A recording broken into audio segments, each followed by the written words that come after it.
31 décembre, cette thématique intitulée « Vue sur paysage désolé ». Vue sur paysage désolé. Voici ce que j'ai entrevu comme relation, comme impression à mon réveil. Il faisait gris, donc paysage désolé à la veille d'une fête populaire et quasi universelle. Voici, il y a là comme une sorte de paradoxe. Et pourtant, il s'agit de quelque chose de réel ou qui participe à une lecture de la réalité. La réalité, elle est composée de beaucoup de plans. C'est comme dans un musée. Vous pouvez très bien avoir côte à côte ou pas très éloigné les compositions d'un peintre qui était dans un état dépressif, qui était dans un état assez lamentable, et puis à côté, quelqu'un qui était d'un naturel joyeux et qui savait commercer avec la vie. Les mots, on les utilise, ou les descriptions, ou les titres, vue sur paysage désolé, c'est évidemment, ça fait penser à un travail de composition picturale, c'est un peu le cas. Alors, dans un paysage comme ça composé, il y a des éléments pour un peu des éléments qui permettent de lire l'intention, enfin, ce qu'a voulu faire le compositeur. Je mets évidemment sur des plans assez pas sur le même plan, il y a toujours un travail de perspective, donc on va mettre au premier plan, on va mettre des éléments frappants. Peut-être pour quelque chose qui frappe vraiment, un crâne. Qu'est-ce que ça vient faire là? Paysage désolé, on dit c'est un paysage de mort, c'est un paysage de fin du monde, c'est un paysage d'une sorte de... Après la catastrophe, alors la catastrophe climatique, puisque celle qui nous occupe actuellement, mais ça aurait pu être après la catastrophe nucléaire. À chaque époque, un peu ces peurs et ces catastrophes, et les catastrophes qui la préoccupent. Aujourd'hui, voilà, on construit une image comme ça, on construit un consensus autour d'un danger imminent, celui de l'effondrement, non pas économique ou financier, mais l'effondrement écologique, environnemental. Voici, voilà. Donc, paysage, il faut adapter un peu la chose. Alors, qu'est-ce qui peut frapper quelqu'un qui aurait une sorte de préoccupation dite en écologiste ou écologique, ou peu importe. Oui, une terre qui semble stérile, morte. Simplement, j'ai l'image d'une femme somalienne, puisque je pense que c'est ça, qui est morte sur le chemin, je ne sais pas de quoi, peut-être pas obligatoirement de faim, mais d'épuisement, peut-être, ou d'une maladie quelconque. Elle est morte et elle a été laissée comme ça. Et elle s'est laissée se décomposer, je veux dire, à la surface. Ce qui est une chose impossible, que les gens puissent mourir et mourir suite à un concours de circonstances inacceptables, mais qu'ils puissent être laissés comme ça au soleil, laisser à disposition des charognards, etc. Là, ça ne va pas. Donc, il y a une dignité dont cette femme a été privée. Voilà, donc on pourrait mettre carrément un corps qui se décompose.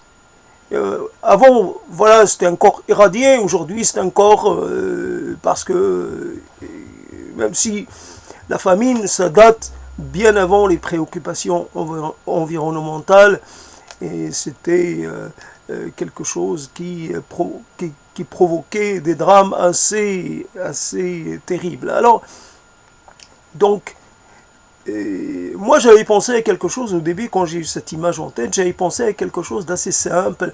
C'est juste un paysage muet. Un paysage qui ne parle pas. Et c'est vrai, un paysage n'a pas besoin d'être mort ou désolé. Il n'y a pas toujours ces êtres qui volent, qui volettent, et qui chuchotent, qui mélodisent. Il y a des moments où tout est silence. Sauf la nuit. Alors, la nuit, c'est autre chose. Le jour, ça peut être le silence. Et la nuit, c'est les aboiements des chiens. Quelquefois, le silence pourrait être brisé par le barrissement. Alors, je ne sais plus comment on le dit, le cri d'un âne, vraiment, quand c'est très puissant. Alors, le braillement d'un âne. Voici donc les chiens. Mais le jour, les chiens sont beaucoup plus discrets. Ils sont de la nuit. Et la nuit, ils se rassemblent, ils sortent, et donc, voilà.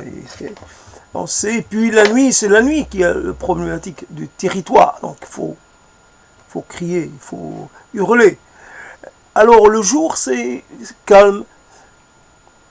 C'est très calme. C'est ultra calme.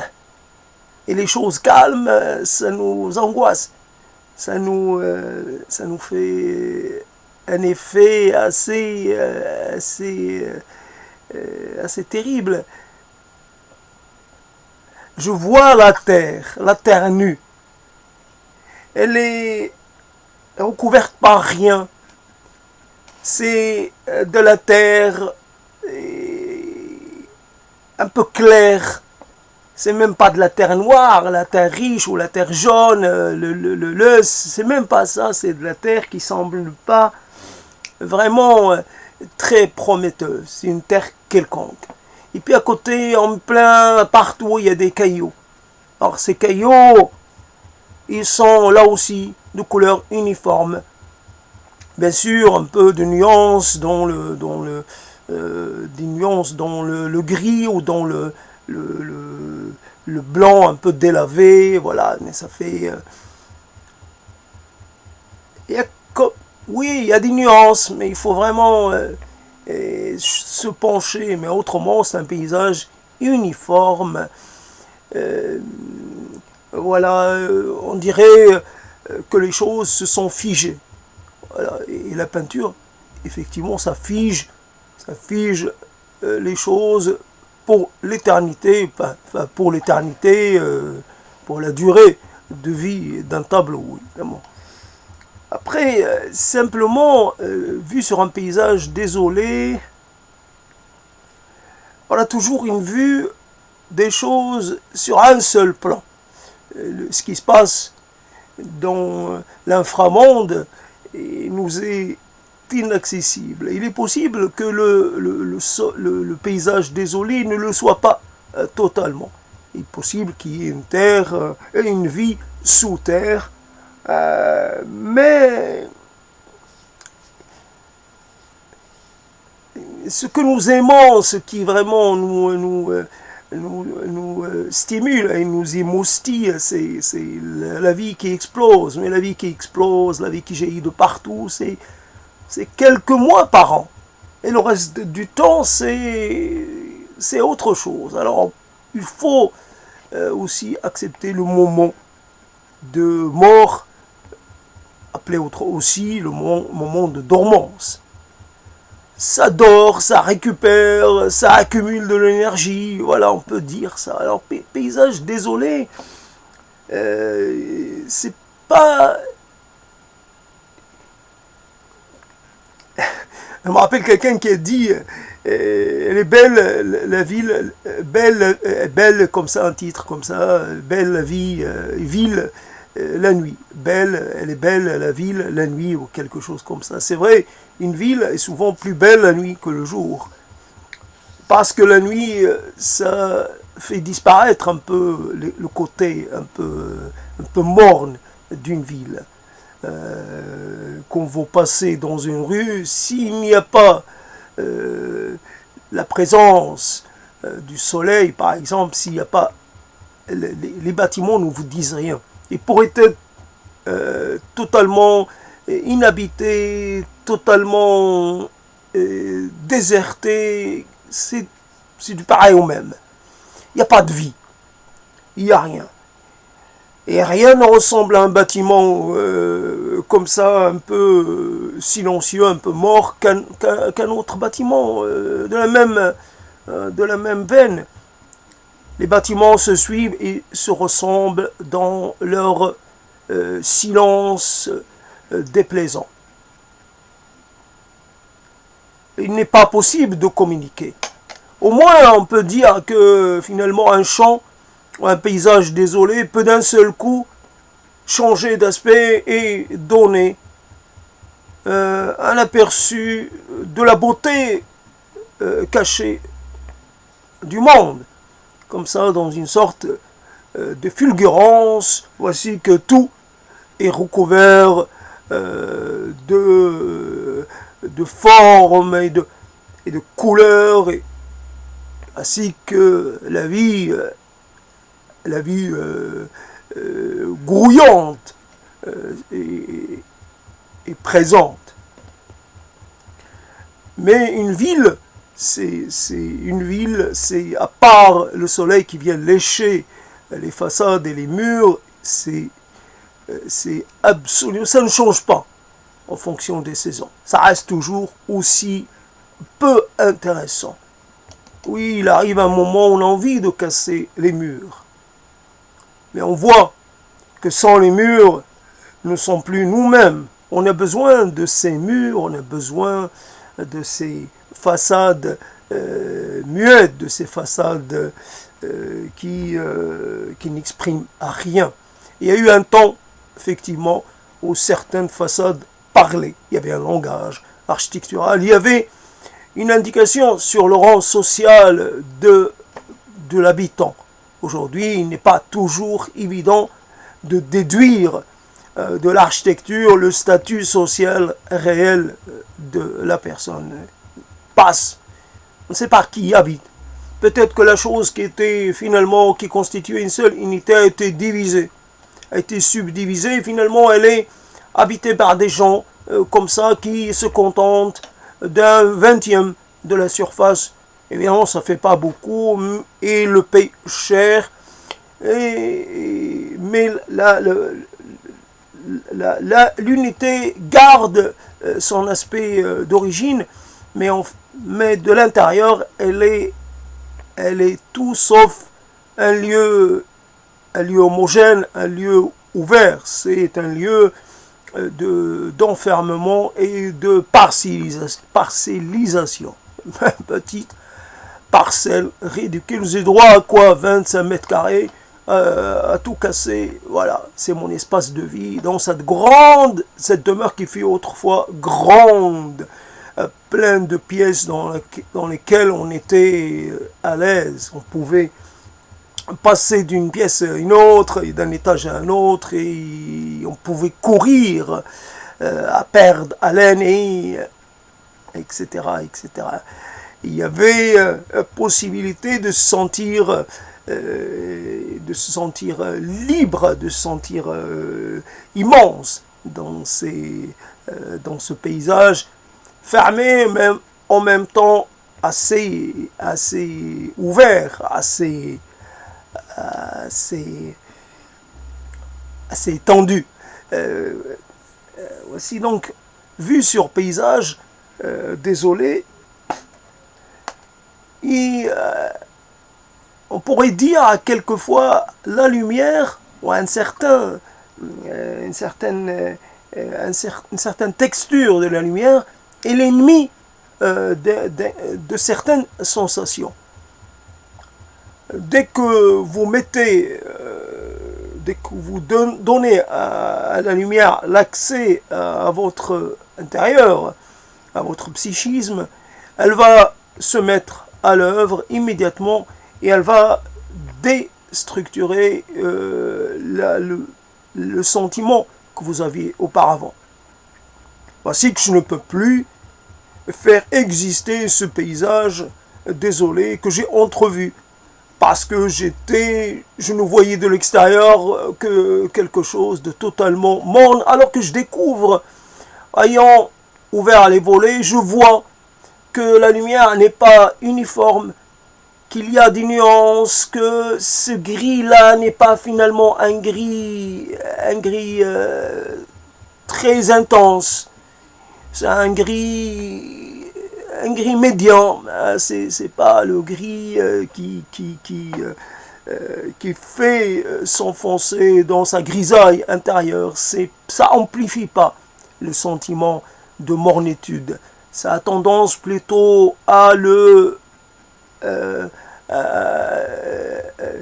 diluer. Voici donc la chose. Alors, malgré le fait, voilà, c'est l'histoire, par exemple, d'une heure, ou moins d'une heure, ou un petit peu plus d'une heure. Et pendant ce temps-là, qui est un temps long, le sentiment se détériore.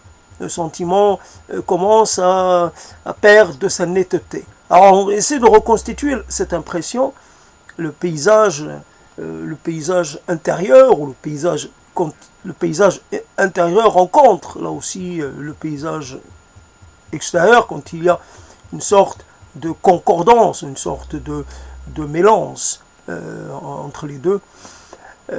Donc ces paysages, c'est vrai, il faut, pour donner consistance à cette vue désolée, il faut introduire d'autres éléments. Il peut y avoir, à côté du cadavre qui est tombé, il peut y avoir des éléments.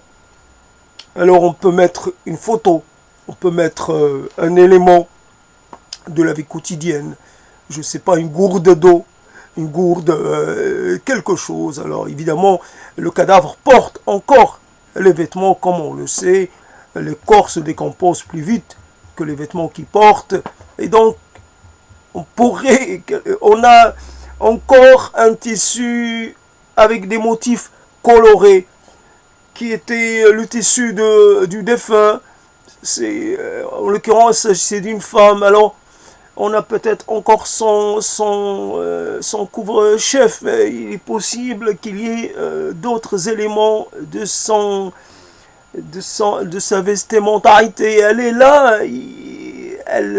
Je ne sais pas, le pagne qu'elle utilisait pour se couvrir, il est là, il est fait d'un coton qui résiste, qui n'est pas du premier coton venu, c'est du coton solide.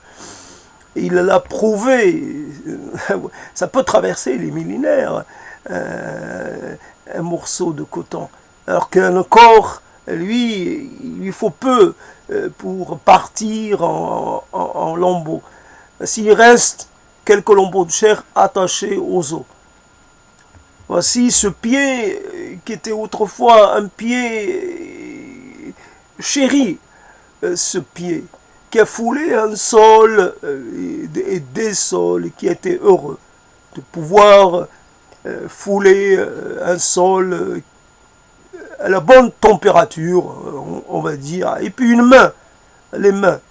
On se salue pas avec les mains, on ne fait pas les premiers contacts, on prend pas je veux dire, on ne salue pas avec les pieds, on salue avec les mains. La main, elle a le privilège, finalement, d'assister à beaucoup de choses et de faire partie de beaucoup de choses. La main. la main qui donne et qui prend et qui s'avance et qui recule, la main qui caresse, la main qui apaise, la main qui quelquefois peut faire mal, mais pas trop souvent, mais la main qui prépare, la main qui amène, la main qui pose et la main qui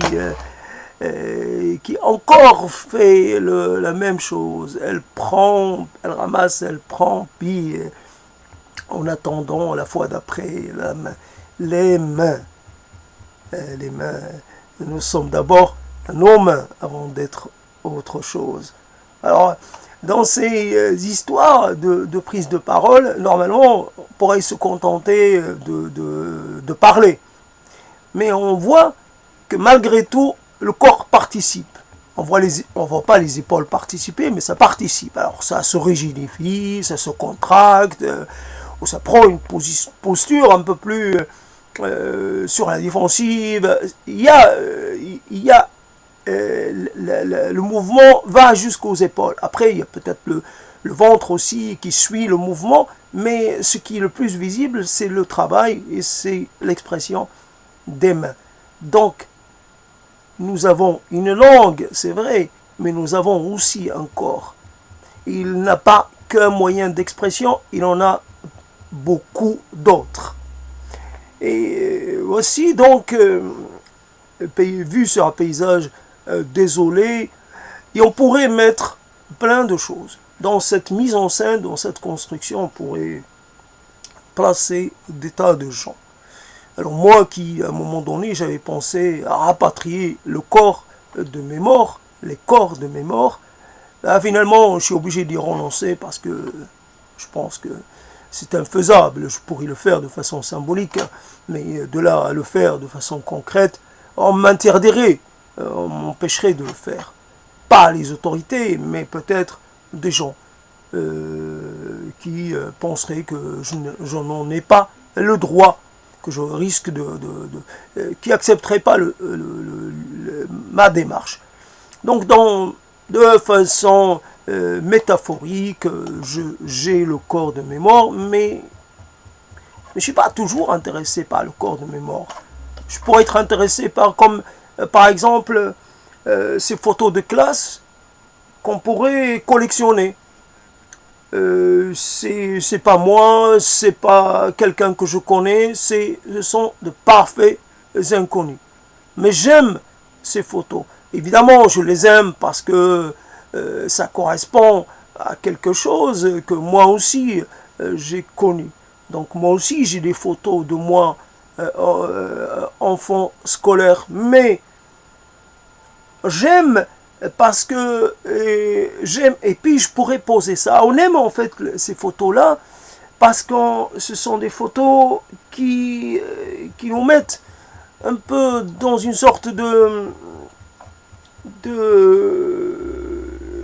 comment dire, qui nous oblige à partir dans l'évocation, pas l'évocation, dans la divination. Oui, je suis obligé d'imaginer la suite. Cette personne qui était toute petite, toute chétive, toute refrognée, etc. Qu'est-ce qu'elle est devenue? Qu'est-ce qui lui est arrivé depuis? Parce que la question se pose, évidemment, si les photos sont très anciennes, la question se pose d'autant plus. Mais si les photos sont récentes, il y a quand même le passage du temps qui est là devant nous. Ça manifeste une sorte de... C'est quelque chose qui a cessé d'exister dans l'instant même où elle est née, où elle a été conçue. Simplement, c'est le sort de toutes les photos. Une photo, c'est un instant hors du temps, mais dans une position totalement, finalement, j'allais dire, artificielle, irréaliste, ça ne correspond à rien. puisque qu'est-ce qui correspond à la réalité de la personne? Est-ce que ce qu'elle a été, ou est-ce qu'elle est actuellement, ou est-ce qu'elle va être? Mais je pense que c'est plus intéressant de penser à l'être qui se modifie en permanence, même si évidemment les modifications ne sont pas toujours très criantes et très évidentes. Voici donc cette chose que j'ai, cette webcam qui pose des problèmes, mais j'y touche pas trop parce qu'elle risque de s'arrêter. En tout cas, le paysage, il ne s'agit pas de produire un texte totalement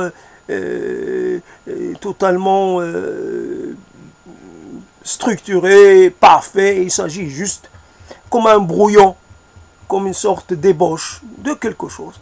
Alors il y a l'esquisse.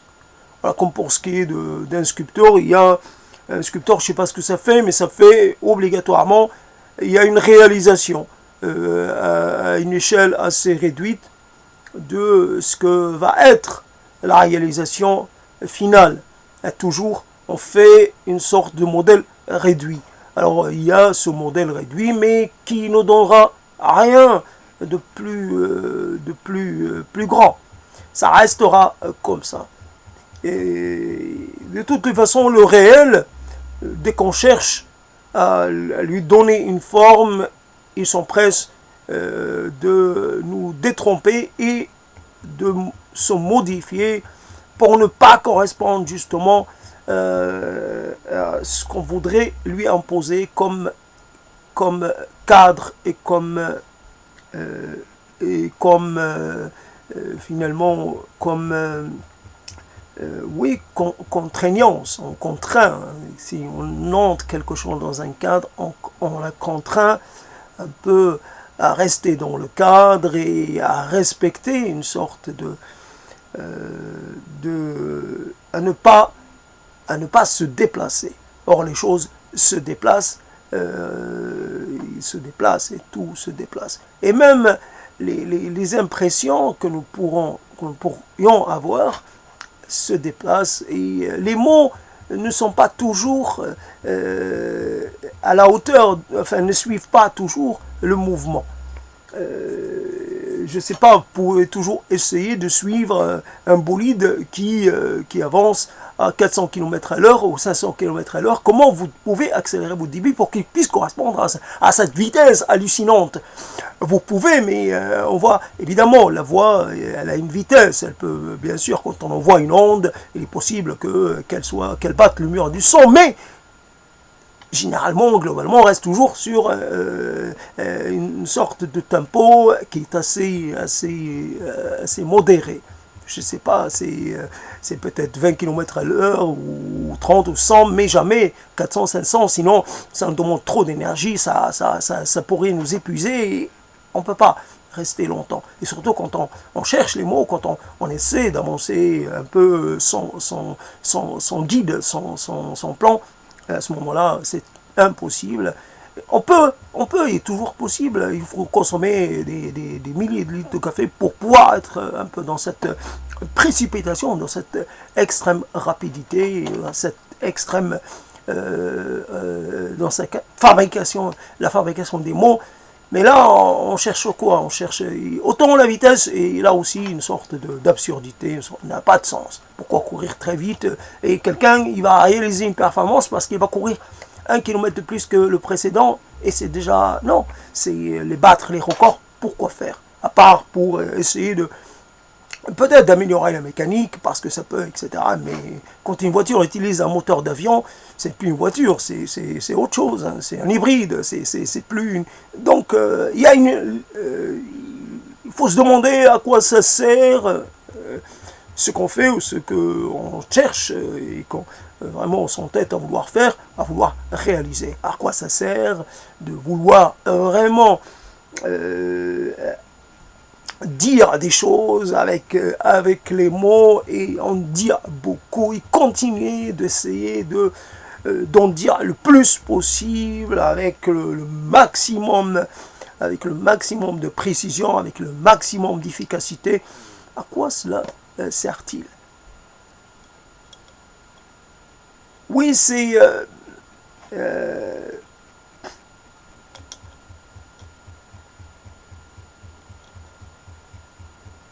un paysage désolé, ça correspond toujours quelquefois à une saison en particulier.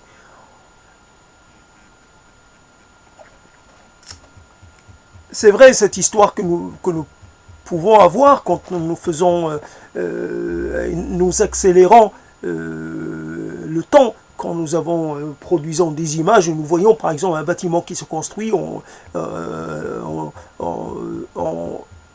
fast motion, des images qui, voilà, je ne sais pas comment on l'appelle, peut-être c'est fast motion, et ou fast picture, je ne sais pas comment on dit, en tout cas exactement, on accélère et on voit la réalisation qui a pris un temps assez long, on la voit finalement devant nos yeux et on est ébahi, etc., etc. Mais on peut voir aussi le phénomène inverse. On voit quelque chose qui était dans un état, puis finalement commencer à perdre de sa structure et de son homogénéité, pour finir par... Voilà, nous avons toujours devant nous le résultat d'un phénomène de dissociation, de déstructuration, auquel nous n'avons pas assisté. On doit déduire quelque chose à partir d'éléments assez peu consistants, assez disparates. Il y a là un amoncellement de pierres, automatiquement, ça correspond à des murs, ça correspond à quelque chose. Parce que un peu plus loin, l'amoncellement de pierres, il est beaucoup moins évident. Je ne peux pas évidemment dire, ah oui, ces pierres ont été transportées peut-être ici. Non, j'en déduis que là, il y avait une habitation. Alors, l'étendue de l'habitation, je ne la connais pas. Il y a peut-être des habitations sans fondation. À ce moment-là, impossible de trouver les contours, même en creusant. Donc, c'était une sorte je ne sais pas, il y avait quelque chose. Alors, on ne peut pas s'adresser aux pierres. Les pierres n'ont pas le moyen de communiquer avec nous, un moyen direct, bien sûr, elles nous racontent des choses. La pierre a toujours une histoire à raconter, un récit, il faut savoir, évidemment, le déchiffrer, mais c'est pas... on a tendance, avec les pierres, on a tendance un peu à entendre la même chose. Et pourtant, les pierres, certaines pierres, il est possible que une pierre qui est là à ma droite, puis une autre qui est un peu plus loin, ben finalement, ils aient pas, il est possible qu'ils n'aient pas eu le même parcours, la même histoire. Mais moi, je vois deux pierres, je dis la même chose que je pourrais dire pour la première, je la dis pour la seconde. Pareil, ça se confond. Donc, c'est pas la pierre qui n'a pas beaucoup de choses à raconter, c'est moi qui n'arrive pas à imaginer la diversité de vie d'une pierre. Et puis voilà, donc cette pierre, c'est obligatoirement, comme on dit, sur cette pierre, je bâtirai mon église, et cette pierre, c'est cette pierre que je peux tenir entre mes mains, cette pierre, c'est le début d'une, finalement, de cette remontée de l'histoire, et à partir de cette pierre, je peux reconstituer, évidemment, avec certainement beaucoup beaucoup d'incertitudes. Je peux tenter de reconstituer et de redonner vie et de redonner à quelque chose qui a disparu. Voici un paysage, et mes paysages désolés,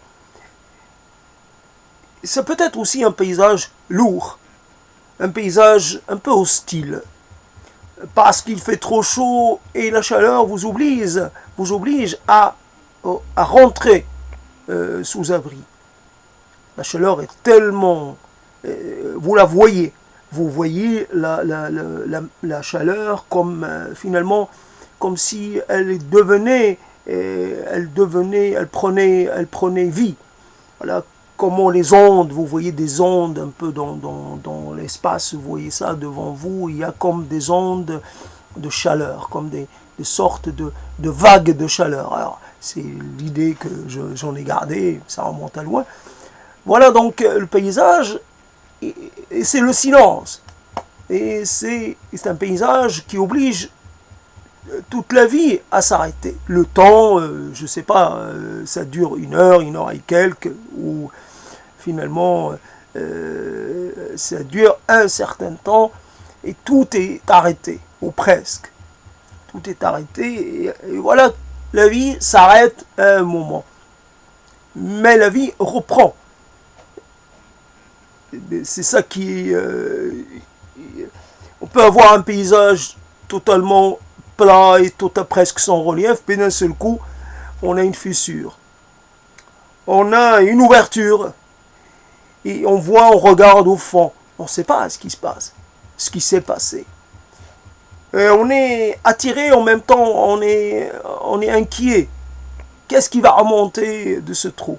Est-ce, comment on dit, un trou qui rejoint l'enfer direct, pour un voyage direct vers je ne sais pas, qu'est-ce qui va jaillir? Un feu incandescent qui va tout ravager, ou peut-être des choses effrayantes. Qu'est-ce qui peut remonter du fin fond de la terre, du fin fond de ce trou? Qu'est-ce qui peut surgir? C'est vrai, on réveille des peurs un peu ancestrales, un peu anciennes. On a besoin de ces peurs. C'est ça. Aujourd'hui, tiens, j'ai l'habitude, je prends toujours cette chose-là, je consomme, mais je change. C'est la peur, même les peurs irrationnelles, ça nous permet finalement de nous divertir. Voici un paysage, désolé, mais divertissant. Ça me change de mes paysages familiers. J'en ai marre, j'en ai vraiment marre d'être toujours, me sentir toujours très bien. J'ai besoin qu'il y ait du changement. S'il faut, et peu importe si le changement est représenté par cette chose-là qui n'a pas, qui semble ne correspondre à rien. Un paysage mort, mais qu'est-ce que la mort? C'est quoi réellement la mort? La mort, est-ce le silence? Est-ce l'absence de mouvement? Est-ce le temps arrêté? Est-ce cette impression d'être un peu capable, comme si on était rendu impuissant? Je vois les choses et je ne peux rien y changer. C'est tellement... Je ne peux rien y changer par moi-même. Ça me dépasse. Et même si je devais finalement essayer d'arranger une partie, ben, il restera tant de parties. Ce paysage est immense, est étendu, est infini. Ça ne sert à rien de vouloir le transformer, en faire autre chose. C'est lui qui va gagner. Parce que moi, quand j'aurai entamé cette tâche de transformation, au bout d'un moment, je vais devoir renoncer, je vais défaillir, et le paysage redeviendra tel qu'il a été au début. Alors, au début, qu'est-ce qu'il y avait? La mornitude. Qu'est-ce qu'il y avait? Il y avait quelque chose qui n'a pas d'équivalent. Est-ce un moment de non-expressivité? Il n'y avait rien. Ni volcan, ni tremblement de terre. Il n'y avait rien. C'était quelque chose qui... celui qui avait pris le pouvoir, c'était était un Dieu qui n'aimait pas trop se fatiguer. Il avait fait quelque chose, il avait créé le monde, puis il s'est dit, pour le reste, je vais attendre. Je laisse la chose comme ça. Évidemment, quand on laisse une chose en plan, ça a plutôt tendance à prendre la poussière et à prendre cet aspect de désolation. Le monde fut un monde de désolation avant de devenir un monde bruyant, un monde multiforme et un monde plein d'événements. L'absence d'événements. Quand l'horizon des événements se statufie, se fige, s'immobilise, quand il n'y a plus d'événements. Alors, on est paradoxalement, évidemment, dans cette disposition sociale et à moins de 10 heures maintenant du changement d'année, il est un peu particulier de parler d'entreprendre l'exploration de cette thématique, mais on fait un contraste. C'est le contraste, l'intérêt et la valeur du contraste. Un contraste entre des choses et des choses. Et cette chose est contrastée. C'est intéressant. Ce n'est pas quelque chose dont il faut s'émanciper. La chose est contrastée. Mais d'un coup, elle apparaît comme on dit, selon les angles de vue, selon ceci, ça change de forme. Quand on voit les aurores boréales, on dit ah, c'est extraordinaire, une aurore boréale qui finalement ne réagit pas, qui n'est pas un peu frappé. Pourtant, ce sont des vents solaires, et les vents solaires, c'est dangereux. Voilà, c'est ralenti par la couche extérieure, c'est ralenti par l'atmosphère, mais imaginons cette beauté, la beauté finalement de la mort, la beauté du danger, comment quand on joue un peu à se faire peur. Vous voyez, ce carnivore, il est beau, vous voyez comment il est bien fait. Et d'un seul coup, il pourrait m'arracher la tête. Voyez-vous, c'est ce phénomène, comme ils sont d'une beauté qui vous laisse sans voix. J'ai pas de mots, alors évidemment, sans voix, c'est le cas de le dire. Alors voilà, voilà, donc moi je ne fais pas, je n'admire pas les aurores boréales, comme je n'admire pas un carnivore, non, j'ai pas d'admiration pour un carnivore, même si moi, j'en suis un de façon un peu plus discrète.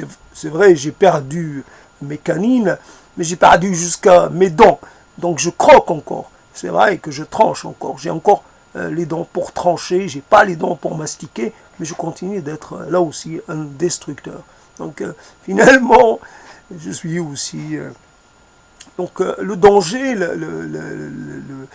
comment on pourrait dire ça, pas l'attirance, mais la fascination pour le danger et pour voilà. Donc ces paysages désolés et un paysage, il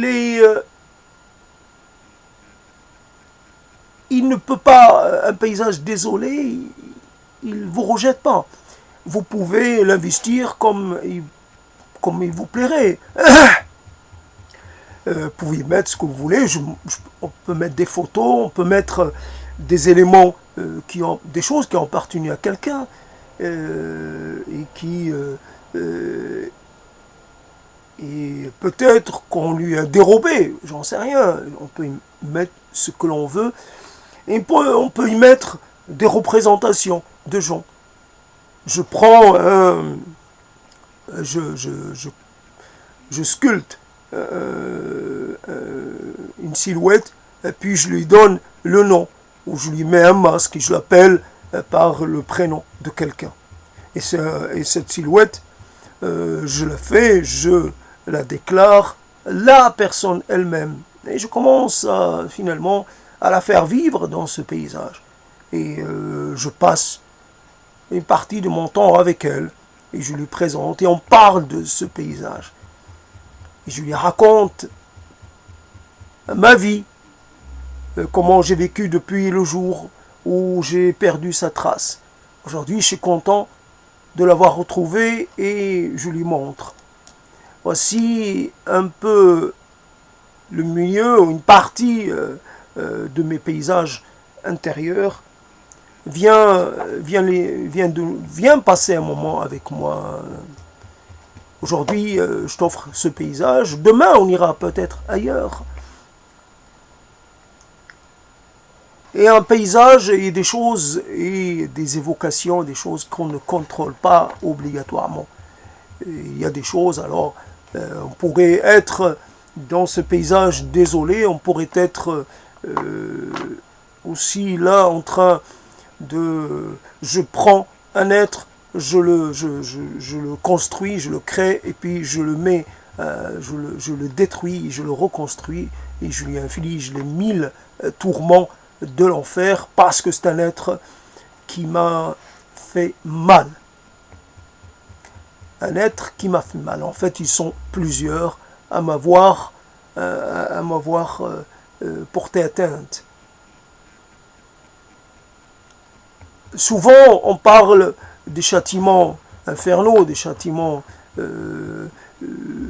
c'est comme des châtiments physiques. Or, il y a le châtiment qui peut-être, on pourrait un peu faire croire à quelqu'un, un châtiment d'une autre nature, un châtiment plus mental qu'autre chose. On peut faire croire à quelqu'un qu'il est sauvé. En fait, il n'est pas sauvé. Qu'il vit au paradis, mais en fait, le fait qu'il vit en enfer. Et puis finalement, il y a la manière de faire croire à quelqu'un qu'il est dans une situation inconfortable. En fait, c'est juste une suggestion. Alors, il y a l'autosuggestion, il y a la suggestion, il y a le fait de persuader quelqu'un de quelque chose qui ne lui est pas arrivé. Voilà, comme tu es en train de te faire rôtir sur la broche. Et voilà, tu dois ressentir les douleurs normales inhérentes à cette situation. Évidemment, un petit salut, désolé à ceux qui ont été rôtis pour de vrai, c'est comme ça.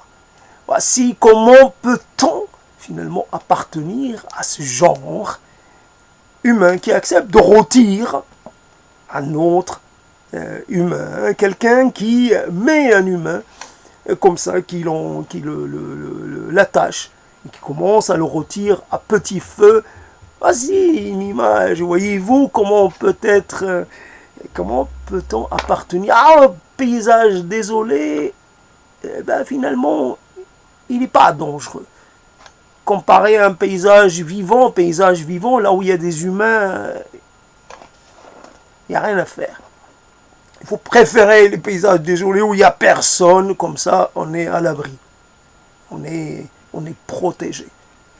On ne court pas de risque.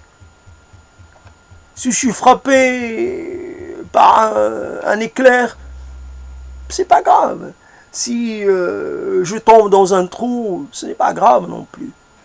Ça fait partie, mais l'humain, lui, les coups, les dangers sont de toute nature. Un humain, ça peut vous faire croire, ça ça s'immisce dans votre vie, puis après ça vous porte toute une série de coups aussi mortels les uns que les autres. Voilà un humain. Un humain, c'est un enfer. L'enfer, évidemment, là encore une fois, c'est pas moi, ce sont les autres. Moi, je peux être aussi un enfer pour les autres, mais c'est comme ça. Donc, dans cette situation, je suis l'habitant d'un paysage désolé, je ne fais de mal à personne, et personne ne me fait du mal. Comme ça, il n'y a pas... Il n'y a rien, je me sentirai coupable de rien. Je n'ai rien à faire. Je ne porte secours à personne, puisque toutes les personnes pour moi sont des mauvaises personnes en puissance.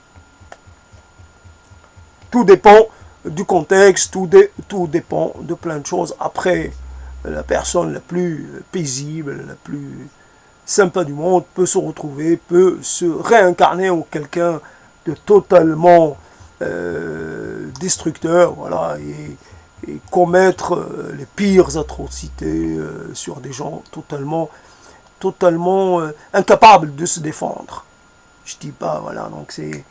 Le tortionnaire, c'est quelqu'un qui nous ressemble, et le tortionnaire l'ultime tortionnaire, c'est peut-être quelqu'un que j'ai fréquenté sans le savoir. Tortionnaire, ça ressemble à tout le monde, c'est pas écrit sur son front. Tortionnaire, c'est quelqu'un, peut-être quelque chose à raconter, plaisant, quelqu'un qui voit la vie de façon très décontractée, qui prend les choses avec légèreté, quelqu'un qui est toujours de bonne humeur, et voilà, on est content de passer du temps avec lui, et pourtant, il a une autre vie, il a une double vie, et dans cet autre aspect de sa vie, eh ben, il fait des choses que je vous laisse imaginer. Et alors voilà, donc, vu sur un paysage désolé, ça se termine bientôt. Simplement de cette prise de distance vis-à-vis des réjouissances à venir. Cette prise de distance, je marque ma défiance vis-à-vis des temps, vis-à-vis des sortes d'usages un peu trop faciles. C'est à la portée de n'importe qui. Il n'y a pas réellement de prise de conscience, cette prise de conscience dont j'ai absolument besoin sur une, comment dire, il y a une réalité, il y a des réalités, il y a des parcours, il y a des tas de choses, et comment faire en sorte que ce que nous avons peut-être accumulé comme préscience, comme sagesse, évidemment, comme désintéressement, comme générosité, comme ouverture, que cela, finalement, comment en faire la base d'un meilleur partage de la terre, etc., etc. Comment s'améliorer? Toujours, je reste toujours sur un versant assez, j'allais dire, assez conventionnel. Et on peut aller sur l'autre versant et dire, il n'y a pas de générosité qui va, il n'y a rien, il n'y a personne qui mérite qu'on soit généreux avec elle, c'est impossible. Les êtres humains sont fondamentalement mauvais, et on peut pas on peut en racheter aucun. Il n'y a aucun qui mérite d'être sauvé. Le Christ serait venu pour rien, etc., etc., etc. On ne sauve pas un être humain parce que c'est un être humain, et voilà, il y a peut-être même des gens qui ne demandent pas à être sauvés, qui s'en fichent royalement. Et puis, si on promet à quelqu'un qui va être sauvé, ben, on lui permet là aussi de s'affranchir de certaines contraintes. Oui, je vais être sauvé à la fin, alors je fais n'importe quoi. Oui, comment peut-on finalement dans cette extraordinaire situation où on est mis devant une impossible réalité, un impossible constat. Comment peut-on faire le mal dans un lieu sacré ou dans un lieu consacré, peu importe? Comment peut-on finalement avoir encore comment peut-on légitimer de porter atteinte à quelqu'un qui se trouve dans un lieu qui devrait être un lieu préservé? Et pourtant, c'est dans ce lieu préservé que se commettent peut-être les pires atteintes à la sacralité et les atteintes finalement au bon, je sais pas, au bon sentiment, aux bons usages. Je te vole, je m'accapare, je te mens, j'essaie comment on dit cela, finalement j'essaie de t'arnaquer, et voilà, et après, ou alors, comme cette histoire, donc il y a le blanchiment. On peut blanchir l'argent provenant d'activités pas très acceptables, d'activités nuisibles. Et on le blanchit en allant peut-être, je ne sais pas, quand vous faites un don à la divinité, on ne vous demande pas l'origine de votre argent, on accepte l'argent, évidemment, qu'il soit sale ou pas. Et avec cet argent, que vous avez accumulé en faisant un maximum d'actes,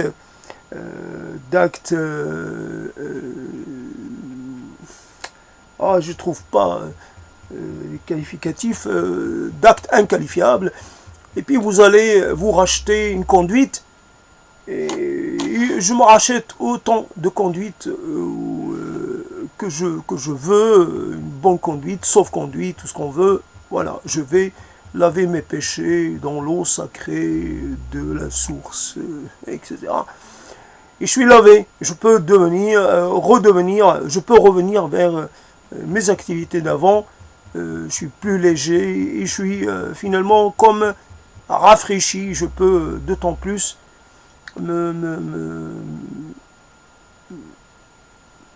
finalement continuer, puisque je suis allégé, je suis confirmé, puisque je peux faire les deux activités.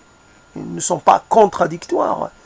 Le temple ne me pose pas de questions. On ne me fait pas signer une décharge, rien du tout. Voici comment je dois finir sur ce propos. Paysage désolé, on pose les éléments. Alors imagine qu'on est dans un théâtre, il y a une scène, etc. Alors on commence par s'organiser, on demande la collaboration et la contribution de tous, chacun selon finalement ce qu'il sait faire de mieux. Alors on met en place des éléments, et après on se met à créer le texte qui va envelopper le tout. Comment nommer ces choses? Comment créer un rapport entre ces choses? Et comment créer un rapport entre ces choses et nous? Et comment créer des moments de tension, des moments de silence, des moments d'engagement, des moments très vivants, des moments un peu ternes. Comment créer toute une série de situations qui vont donner de la densité, qui vont donner de la vie, qui vont donner de l'intérêt à cette réalisation. Si souvent on rêve d'être mieux que ce que l'on n'a jamais été, que ce que l'on a toujours été plutôt. Et on a des peurs. Alors évidemment les peurs qu'on connaît, dont on parle régulièrement, ce sont des peurs assez quelconques. J'ai peur de l'étranger, j'ai peur de la nuit, j'ai peur de l'obscurité, j'ai peur d'aller dans un lieu parce qu'il y a des gens qui pourraient tenter de m'extorquer quelque chose. J'ai peur, je dois faire attention. Mais il y a des peurs qui n'ont pas lieu d'être, mais ce sont des peurs quand même. J'ai peur de me mettre à fabriquer des choses à partir de rien. J'ai peur de me lancer dans l'inconnu.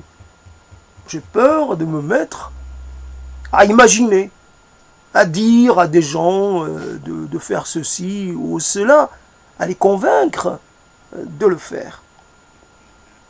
Et cette peur, c'est pas une peur qui passe, c'est une peur qui reste. Alors, je peux être super fort, super n'ayant peur de personne, mais j'aurais peur de cela. Oui, simplement. C'est une chose que d'autres font sans crainte. Et moi, non, j'ose pas. J'ose pas y aller, j'ose même pas y penser. Dès que j'y pense, je fais un pas en arrière. Voici donc une idée sur un paysage désolé, avec paysage avec vue, vue sur paysage désolé. C'était un moment. Alors j'ai pris le risque de laisser refroidir mon morceau de brioche. Voilà, il est froid, alors que j'ai failli. Je l'ai réchauffé déjà 2 fois. Et c'est pour laisser naître ce texte. Et évidemment, il y a toujours une quête, une sorte d'aller chercher ce qu'on peut avoir en soi. Alors, quand on fait des textes comme ça à la suite, on se dit obligatoirement, il va y avoir une sorte de redondance. Et on essaie de guetter la redondance, et vraiment très vigilant. Alors, c'est vrai, le risque est là présent. Mais on n'est pas obligé de se laisser vaincre par cette appréhension, par cette perspective. On peut essayer. Tant qu'on n'a pas essayé, on ne sait pas. Alors on se lance. On se lance avec les moyens qu'on a à l'instant. On prend finalement, on prend l'engagement, on prend la décision de faire. Après, naît ce qui doit naître, ou ce qui peut naître, ou ce qui ne doit pas naître, peu importe. J'accepte tout. Cette chose-là est de moi, elle fait partie de moi, et je l'accepte telle qu'elle est. Et c'est vrai que la réalité est un peu différente. C'est vrai que si j'avais comme ça devant moi un bébé qui n'est pas conforme à l'idée que je me fais d'un bébé, s'il a une figure un peu dissymétrique, s'il présente des difformités, j'aurais du mal. Mais pour un texte, même s'il est difforme, même s'il est un peu discordant, non pas discordant, mais un peu dissonant, je ne sais pas comment on dit, hein, même s'il il n'est pas réjouissant, il n'est pas, mais on l'accepte quand même. Donc voilà, donc je finis sur ces phrases-là. Et je vais essayer de passer à autre chose. En tout cas, j'allais dire, le compte à rebours est lancé, et j'imagine qu'il y a des gens, une manière d'exister, un moment d'exister, au milieu de tous ces gens qui se préparent à réveillonner, bien, je veux dire, décidés à le faire, ayant investi du temps et de l'argent pour cela. Voilà, et moi je suis hors festivité. C'est le cas, j'imagine, de beaucoup de gens. Ils se sont arrangés, où la vie les a un peu forcés à sortir du cadre, et nous sommes les sortants. Or, les hors cadre, nous devons faire avec. Je suis hors cadre. Hors festivité, hors tout ce qu'on veut, et voilà. Donc, c'était un moment passé, voilà, ça m'a fait, ça m'a fait plaisir dans le sens où j'ai pu au moins ne pas trop me sentir euh, diminué. J'ai réussi à mettre quelques mots en place et voilà, c'est merci aux mots, merci à mon corps de m'avoir aidé. Et merci, je sais pas à qui.